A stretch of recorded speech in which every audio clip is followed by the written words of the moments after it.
ಸೋಲುತ್ತಿದೆ ಮನಸ್ಸು ನಿನ್ನಡೆಗೆ ಮುಂದುವರೆದ 32ನೇ ಭಾಗ. ಬನ್ನಿ ಕತೆ ಶುರು ಮಾಡೋಣ.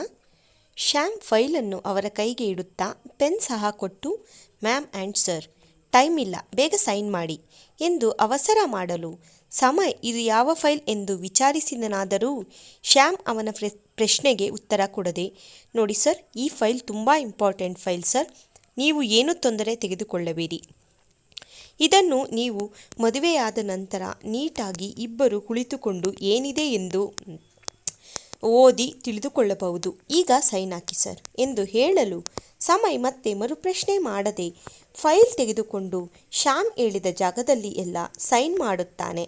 ಅನಾಯ ಸಹ ಶ್ಯಾಮ್ ಹೇಳಿದ ಕಡೆಯೆಲ್ಲ ಈ ಜಾಗಗಳಲ್ಲಿ ಸೈನ್ ಮಾಡುತ್ತಾಳೆ. ಶ್ಯಾಮ್ ಫೈಲ್ ಅವರ ಕೈಯಿಂದ ಪಡೆದು ತಾನು ಅವರಿಗೆಂದು ತಂದಿದ್ದ ಹೊಸ ಬಟ್ಟೆಗಳನ್ನು ಸಮಯ್ ಮತ್ತು ಅನಾಯ ಕೈಗೆ ಇಡುತ್ತಾ, ಅನಾಯ ಮೇಡಮ್ ಮತ್ತು ಸಮಯ್ ಸರ್, ತಗೊಳ್ಳಿ ಈ ಬಟ್ಟೆಯನ್ನು, ಬೇಗ ಹೋಗಿ ಡ್ರೆಸ್ ಚೇಂಜ್ ಮಾಡಿ ರೆಡಿಯಾಗಿ ಬನ್ನಿ, ಬೇಗ ಹೋಗಿ, ಇನ್ನೇನು ಮ್ಯಾರೇಜ್ ರಿಜಿಸ್ಟರ್ ಆಫೀಸರ್ ಇಲ್ಲಿಗೆ ಬಂದು ಬಿಡ್ತಾರೆ, ಹೋಗಿ ಬೇಗ ಬೇಗ ರೆಡಿಯಾಗಿ ಎಂದು ಹೇಳಿ ತನ್ನ ಫೋನ್ ತೆಗೆದುಕೊಂಡು ಮತ್ಯಾರಿಗೋ ಕಾಲ್ ಮಾಡುವ ಸಲುವಾಗಿ ಅಲ್ಲಿಂದ ದೂರ ಹೋಗಿ ನಿಲ್ಲುತ್ತಾನೆ.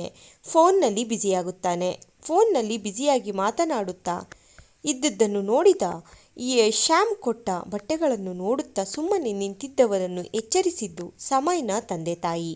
ಅವರಿಬ್ಬರ ಬಳಿ ಬಂದ ಇಬ್ಬರು, ಸಮಯ್, ಅನಾಯ, ನಿಂತ್ಕೊಂಡು ಏನು ಯೋಚನೆ ಮಾಡ್ತಾ ಇದ್ದೀರಾ, ಟೈಮ್ ಆಗುತ್ತೆ, ಹೋಗಿ ಡ್ರೆಸ್ ಚೇಂಜ್ ಮಾಡಿಕೊಂಡು ಬರೋಗಿ ಎಂದು ಹೇಳಲು ಅಲ್ಲೇ ನಿಂತಿದ್ದ ಸಾನು ಮತ್ತು ಅಮೃತನನ್ನು ಕರೆಯುತ್ತಾ, ಸಾನು, ಅಮೃತ, ಬನ್ನಿ ಇಲ್ಲಿ ಇಬ್ಬರು ಎಂದು ಕರೆಯಲು ಇಬ್ಬರೂ ಸಹ ಅವರ ಬಳಿ ಬಂದು ನಿಲ್ಲುತ್ತಾರೆ.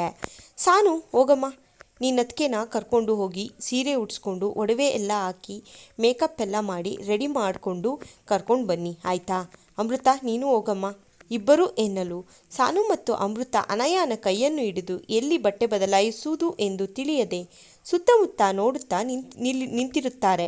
ಅಷ್ಟರಲ್ಲಿ ಅಲ್ಲೇ ಇದ್ದ ಒಬ್ಬರು ನರ್ಸ್ ಬಂದು ಮೂವರನ್ನು ಕರೆದು, ನೋಡಿ, ಇಲ್ಲಿ ಯಾವುದೇ ರೀತಿಯಾದ ರೂಮ್ಸ್ ಎಲ್ಲ ಇಲ್ಲ, ಇಲ್ಲೇ ಡಾಕ್ಟರ್ದು ಕ್ಯಾಬಿನ್ ಇದೆ, ಡಾಕ್ಟರ್ ಕ್ಯಾಬಿನಲ್ಲೇ ನೀವು ರೆಡಿಯಾಗಬಹುದು, ನಮ್ಮ ಡ್ಯೂಟಿ ಡಾಕ್ಟರ್ ಸಹ ಅಲ್ಲಿ ನಿಮ್ಮನ್ನು ರೆಡಿಯಾಗಲು ಸಹ ಪರ್ಮಿಷನ್ ಕೊಟ್ಟಿದ್ದಾರೆ, ಬನ್ನಿ ಎಂದು ಮೂವರನ್ನು ಅಲ್ಲೇ ಇದ್ದ ಪಕ್ಕದಲ್ಲಿ ಡಾಕ್ಟರ್ ಕ್ಯಾಬಿನ್ಗೆ ಕರೆದುಕೊಂಡು ಹೋಗಿ ಡೋರ್ ಕ್ಲೋಸ್ ಮಾಡುತ್ತಾರೆ.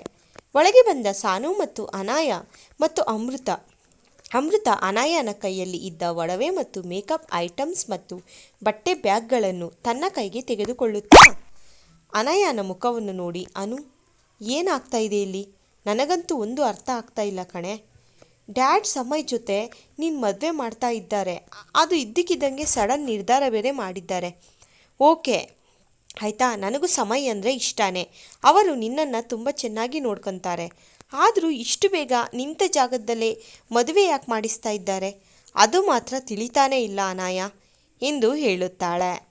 ಅಮೃತನ ಮಾತು ಕೇಳಿದ ಅನಾಯ, ಅದು ನನಗೆ ಗೊತ್ತಿಲ್ಲ ಅಮ್ಮು, ಆದರೆ ಅವರು ಇದುವರೆಗೂ ನನ್ನ ಹತ್ರ ಯಾವ ವಿಷಯದಲ್ಲಿ ಕೂಡ ಏನನ್ನು ಕೇಳಿಲ್ಲ ಅಮ್ಮು, ಗೊತ್ತಾಯ್ತಾ, ಇದೇ ಮೊದಲ ಬಾರಿ, ಅದು ಇವತ್ತು ಮೊದಲನೇ ಬಾರಿಗೆ ಸಮಯನ್ನು ಮದುವೆ ಮಾಡ್ಕೋ ಅಂತ ಕೇಳಿದ್ದಾರೆ, ಅದಕ್ಕೆ ನಾನು ಯಾವತ್ತೂ ಬೇಡ ಅಂತ ಹೇಳಲ್ಲ.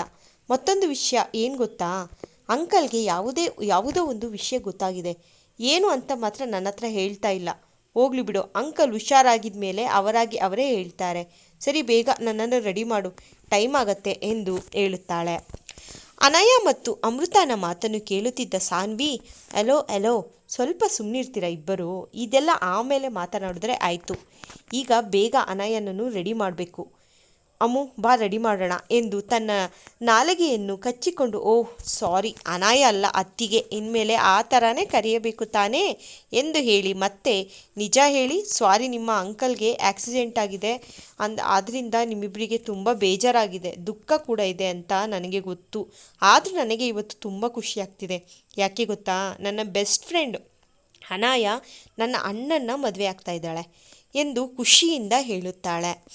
ಅಮೃತ, ಸರಿ ಸಾನು, ಟೈಮ್ ಆಗ್ತಿದೆ, ಈಗ ಬೇಗ ರೆಡಿ ಮಾಡಿಬಿಡೋಣ ಅನಾಯನನ್ನು ಎಂದು ಅನಾಯನನ್ನು ರೆಡಿ ಮಾಡಲು ಶುರು ಮಾಡುತ್ತಾರೆ.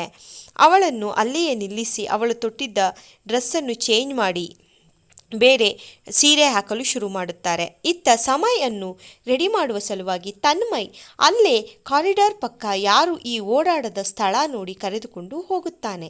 ಕರೆದುಕೊಂಡು ಬಂದ ತನ್ಮಯ್, ನೋಡು ಮಗ, ಇಲ್ಲಿ ಯಾರೂ ಬರೋದಿಲ್ಲ, ತಗೋ, ಬೇಗ ಬೇಗ ಬಟ್ಟೆ ಹಾಕು ಎಂದು ಅವನಿಗಾಗಿ ತಂದಿದ್ದ ಪಂಚೆ, ಶಲ್ಯ, ತುಂಬುದೋಳಿನ ಬಿಳಿ ಬಣ್ಣದ ಶರ್ಟನ್ನು ಸಮಯ್ಗೆ ಕೊಡುತ್ತಾನೆ ತನ್ಮಯ್. ಶರ್ಟನ್ನು ಪಡೆದ ಅವನ ಬಳಿ ಇದ್ದ ಬಟ್ಟೆಗಳನ್ನು ಪಡೆದ ಸಮಯ್ ಬೇಗ ಬೇಗ ತನ್ನ ಬಟ್ಟೆಯನ್ನು ಬದಲಿಸಿ ಅವನು ಕೊಟ್ಟ ಬಟ್ಟೆಯನ್ನು ಧರಿಸಿ ಮತ್ತೆ ಐಸಿಯುವಿನ ಬಳಿ ಬಂದು ನಿಂತುಕೊಳ್ಳುತ್ತಾನೆ. ಸಮಯ್ ಮತ್ತು ತನ್ಮಯ್ ಬಂದಿದ್ದು ನೋಡಲು ಅನಾಯ ಇನ್ನೂ ರೆಡಿಯಾಗಿ ಬಂದಿರುವುದಿಲ್ಲ. ಐಸಿಯು ಬಳಿ ಪಕ್ಕವೇ ಚೇರ್ನಲ್ಲಿ ಕುಳಿತಿದ್ದ ಮಂಜುನಾಥ್ ಮತ್ತು ಸಾವಿತ್ರಿಯವರು ತಮ್ಮ ಮಗನನ್ನು ಈ ರೀತಿ ಮದುಮಗನ ವೇಷದಲ್ಲಿ ನೋಡುತ್ತಲೇ ಅವರ ಕಣ್ಣು ತುಂಬಿ ಬಂದಿತ್ತು. ಕಾರಣ, ಮಗನ ಮದುವೆ ನೋಡುವುದು ಯಾವ ತಂದೆ ತಾಯಿಯ ಆಗಿರುತ್ತದೆ ಅಲ್ಲವಾ? ಈ ವೇಷದಲ್ಲಿ ನೋಡಿ ಅವರ ಕಣ್ಣು ಹಾಗೆಯೇ ತುಂಬಿ ಬಂದಿದ್ದು. ತಮ್ಮ ಕಣ್ಣೀರನ್ನು ಒರೆಸುತ್ತಾ ಸಮಯ್ ಬಳಿ ಬಂದು ಅವನ ಮುಖವನ್ನು ನೇವರಿಸುತ್ತಾ ನೆಟ್ಟಿಗೆಯನ್ನು ತೆಗೆದ ಸಾವಿತ್ರಿಯವರು, ಸಮು, ಎಷ್ಟು ಚೆನ್ನಾಗಿ ಕಾಣುತ್ತಿದ್ದೀಯಾ ಮಗನೇ. ನಿನ್ನನ್ನು ಈ ರೀತಿ ಮದುಮಗನ ವೇಷದಲ್ಲಿ ನೋಡುವುದು ನನ್ನ ಕನಸು, ಗೊತ್ತಾ? ಆ ಕನಸು ಇಷ್ಟು ಬೇಗ ನೆರವೇರುತ್ತೆ ಎಂದು ಮಾತ್ರ ತಿಳಿದಿರಲಿಲ್ಲ ನಾನು. ಆದ್ರೂ ಸ್ವಲ್ಪ ಗ್ರ್ಯಾಂಡಾಗಿ ನೀನು ಮದುವೆ ಮಾಡಬೇಕು ಅಂತ ನನಗೆ ಆಸೆ ಇತ್ತು, ಗೊತ್ತಾ? ಪರವಾಗಿಲ್ಲ ಬಿಡು, ನೀನು ಅನಯಾನಂತಹ ಒಳ್ಳೆ ಹುಡುಗಿಯನ್ನು ಮದುವೆಯಾಗುತ್ತಿರುವುದು ನನಗೆ ಈಗಲೂ ತುಂಬ ಖುಷಿಯಿದೆ ಎಂದು ಮಂಜುನಾಥ್ ಮತ್ತು ಸಾವಿತ್ರಿಯವರು ಸಮಯನನ್ನು ತಬ್ಬಿಕೊಳ್ಳುತ್ತಾರೆ. ಅಷ್ಟರಲ್ಲಿ ಶ್ಯಾಮ್ ಒಬ್ಬ ವ್ಯಕ್ತಿಯನ್ನು ತನ್ನ ಜೊತೆ ಕರೆದುಕೊಂಡು ಐಸಿಯು ಬಳಿ ಬರುತ್ತಾನೆ. ಬಂದಿದ್ದೆ ಸಮಯ್, ನೀವು ರೆಡಿನಾ? ಮೇಡಮ್ ಇಲ್ಲಿ ಎಲ್ಲೂ ಕಾಣಿಸ್ತಾ ಇಲ್ಲ, ಇನ್ನೂ ಅವರು ರಿಡಿಯಾಗಿ ಬಂದಿಲ್ವಾ? ಬೇಗ ಅವರು ರೆಡಿಯಾಗಿದ್ದಾರಾ ಅಂತ ಒಮ್ಮೆ ನೋಡಿ ಕರ್ಕೊಂಡು ಬನ್ನಿ ಪ್ಲೀಸ್, ಟೈಮ್ ಆಗ್ತಾಯಿದೆ, ಪ್ಲೀಸ್ ಹೋಗಿ ಕರೆದುಕೊಂಡು ಬನ್ನಿ ಎಂದು ಹೇಳಲು ರಿಜಿಸ್ಟರ್ ಆಫೀಸ್ನಿಂದ ಇವರು ಸಹ ಬಂದಿದ್ದಾರೆ. ಇವರು ತುಂಬ ಹೊತ್ತು ಇಲ್ಲಿ ಕಾಯುವುದಿಲ್ಲ. ಇವರಿಬ್ಬರ ಮದುವೆಯ ರಿಜಿಸ್ಟರ್ ಮಾಡಿಕೊಂಡು ಇಲ್ಲಿಂದ ಮತ್ತೆ ಹೊರಟು ಹೋಗುತ್ತಾರೆ. ಇವರಿಗೆ ಬೇರೆ ಕೆಲಸಗಳಿದೆ ಎಂದು ಅವಸರ ಮಾಡುತ್ತಾನೆ ಶ್ಯಾಮ್ ಮಾತನಾಡುತ್ತಿರಲು ಅದೇ ಸಮಯಕ್ಕೆ ಅಮೃತ ಮತ್ತು ಸಾನ್ವಿ ಸಹ ಅನಯಾನನ್ನು ಪೂರ್ತಿ ರೆಡಿ ಮಾಡಿ ಅಲ್ಲಿಗೆ ಕರೆದುಕೊಂಡು ಬರುತ್ತಿರುತ್ತಾರೆ. ಅದನ್ನು ನೋಡಿದ ಎಲ್ಲರೂ ಸಮಯ್ ಅಂತೂ ಕಣ್ಣೆತ್ತಿ ಅನಯನನ್ನು ಒಮ್ಮೆ ನೋಡಲು ಅವಳ ಅಂದವನ್ನು ನೋಡಿದ ಅವನು ಉಫ್ ಎಂದು ತನ್ನ ಎದೆ ಬಡಿತ ಜೋರಾಗಿದ್ದನ್ನು ಗಮನಿಸಿದ ಸಮಯ್ ತನ್ನ ಕೈಯನ್ನು ತನ್ನ ಎದೆ ಮೇಲೆ ಇಟ್ಟು ನಿಧಾನಕ್ಕೆ ತನ್ನ ಎದೆಯನ್ನು ಸವರುತ್ತಾ ಕಾಮ್ ಡೌನ್ ಎಂದು ಹೇಳಿಕೊಂಡು ತನ್ನ ನೋಟವನ್ನು ಬೇರೆ ಕಡೆ ಬದಲಿಸುವ ಪ್ರಯತ್ನ ಮಾಡುತ್ತಿದ್ದ. ಆದರೂ ಅವನಿಂದ ನೋಟವನ್ನು ಬದಲಿಸಲು ಸಾಧ್ಯವೇ ಆಗುತ್ತಿಲ್ಲ. ಇದೇ ಮೊದಲನೇ ಬಾರಿ ಅವನಿಗೆ ಅನಯ ತನ್ನ ಮನಸ್ಸಿನಲ್ಲಿ ಸ್ಥಾನ ಪಡೆದಿದ್ದಾಳೆ ಎಂದು ಗೊತ್ತಾಗಿದ್ದು. ಸಮಯ್ ದೀರ್ಘವಾಗಿ ಅನಯನನ್ನು ತಲೆಯಿಂದ ಕಾಲಿನ ತನಕ ನೋಡಲು ಮರೂನ್ ಬಣ್ಣದ ರೇಷ್ಮೆ ಸೀರೆಗೆ ಗೋಲ್ಡನ್ ಜರಿ ದೊಡ್ಡ ಬಾರ್ಡರ್ ಸೀರೆಯನ್ನು ಉಟ್ಟಿದ್ದಾಳೆ. ಅದಕ್ಕೆ ಮ್ಯಾಚಿಂಗ್ ಆಗುವಂಥ ಡೈಮಂಡ್ ಜ್ಯುವೆಲ್ಲರಿ ತೊಟ್ಟಿದ್ದಾಳೆ. ಕೈ ತುಂಬ ಮರೂನ್ ಮತ್ತು ಗೋಲ್ಡನ್ ಕಲರ್ ಮ್ಯಾಚಿಂಗ್ ಬ್ಯಾಂಗಲ್ಸ್. ಆ ಕ್ಷಣಕ್ಕೆ ಮೆಹಂದಿ ಹಾಕಲು ಸಾಧ್ಯ ಇಲ್ಲದ ಕಾರಣ ಆರ್ಟಿಫಿಷಿಯಲ್ ಮೆಹಂದಿಯನ್ನು ಕೈಗೆ ಹಾಕಿದ್ದಾಳೆ. ತನ್ನ ಉದ್ದ ಕೂದಲನ್ನು ಹೆಣೆದು ಉದ್ದನೆ ಜಡೆ ಹಾಕಿ 3 ಎಳೆ ಮಾಡಿ ಮಲ್ಲಿಗೆ ಹೂವನ್ನು ಸಹ ಮುಡಿದಿದ್ದಾಳೆ. ಮೊದಲೇ ಹಾಲಿನಂತೆ ಇರುವ ಮೈಬಣ್ಣ, ಆದ್ದರಿಂದ ಮುಖಕ್ಕೆ ಹೆಚ್ಚೇನು ಮೇಕಪ್ ಮಾಡಿಕೊಂಡಿಲ್ಲ ಅವಳು. ಆದರೂ ಅವಳ ಗುಲಾಬಿಯಂತೆ ಕಂಗೊಳಿಸುತ್ತಿರುವ ತುಟಿಗಳು ಇಂದು ಕೆಂಪು ಬಣ್ಣದ ಲಿಪ್ಸ್ಟಿಕ್ ಹಚ್ಚಿದ್ದಾಳೆ. ಹಣೆಗೆ ಸ್ಟೋನ್ ಇರುವ ಪುಟ್ಟ ಬಿಂದಿಯನ್ನು ಇಟ್ಟಿದ್ದಾಳೆ. ತನ್ನ ಬೆಕ್ಕಿನ ಕಣ್ಣಿಗೆ ಇಂದು ಗಾಢವಾಗಿ ಕಾಡಿಗೆಯನ್ನು ತೀಡಿಕೊಂಡಿದ್ದಾಳೆ. ಅನಾಯ ತಲೆಗೆ ಬೈತಲೆ ಬೊಟ್ಟನ್ನು ಹಾಕಿದ್ದಾಳೆ. ಮೂಗಿಗೆ ಪುಟ್ಟ ಡೈಮಂಡ್ ಮೂಗುಬಟ್ಟು ಹಾಕಿದ್ದಾಳೆ. ಒಟ್ಟಾರೆ ಇಂದು ಅನಾಯ ದೇವಲೋಕದಿಂದ ಭೂಮಿಗೆ ಇಳಿದು ಬಂದ ಸ್ವರ್ಗಲೋಕದ ದೇವತೆಯಂತೆ ಕಂಗೊಳಿಸುತ್ತಿದ್ದಾಳೆ.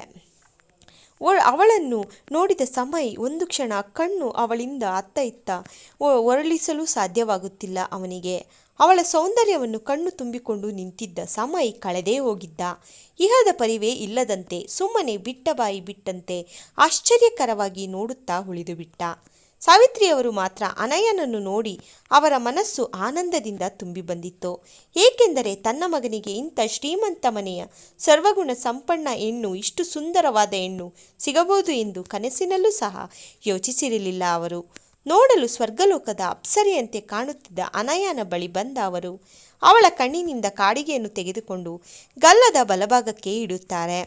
ಸಾವಿತ್ರಿ ಅವಳನ್ನು ನೆಟ್ಟಿಗೆಯನ್ನು ತೆಗೆಯುತ್ತಾ ತಮ್ಮ ಕೈನಿಂದ ದೃಷ್ಟಿ ತೆಗೆದು ಥು ಥು ಥು ಥು ಥು, ಎಷ್ಟು ಚೆನ್ನಾಗಿ ಕಾಣುತ್ತಿದ್ದಾಳೆ ನನ್ನ ಮುದ್ದು ಸೊಸೆ, ಎಷ್ಟು ಬೆಳ್ಳಗೆ ಎಷ್ಟು ಸುಂದರವಾಗಿ ಇದ್ದಾಳೆ ಎಂದು ಅವಳನ್ನು ಹೊಗಳುತ್ತಾ ಅವಳನ್ನು ತಲೆಯೆಲ್ಲ ಸೀರೆಯೆಲ್ಲ ಸರಿ ಮಾಡುತ್ತಿರುತ್ತಾರೆ. ಯಾರ ಕೆಟ್ಟ ದೃಷ್ಟಿಯೂ ಬೀಳದೇ ಇರಲಿ ಎಂದು ಹೇಳುತ್ತಾರೆ.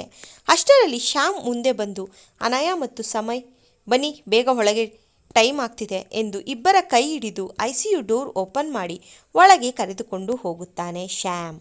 ಕತೆ ಮುಂದುವರಿಯುವುದು. ನನ್ನ ಈ ಕತೆ ನಿಮ್ಮೆಲ್ಲರಿಗೂ ಇಷ್ಟ ಆಗ್ತಾರೆ, ಪ್ಲೀಸ್ ಚಾನಲ್ ಲೈಕ್ ಮಾಡಿ, ಸಬ್ಸ್ಕ್ರೈಬ್ ಮಾಡಿ, ಶೇರ್ ಮಾಡಿ.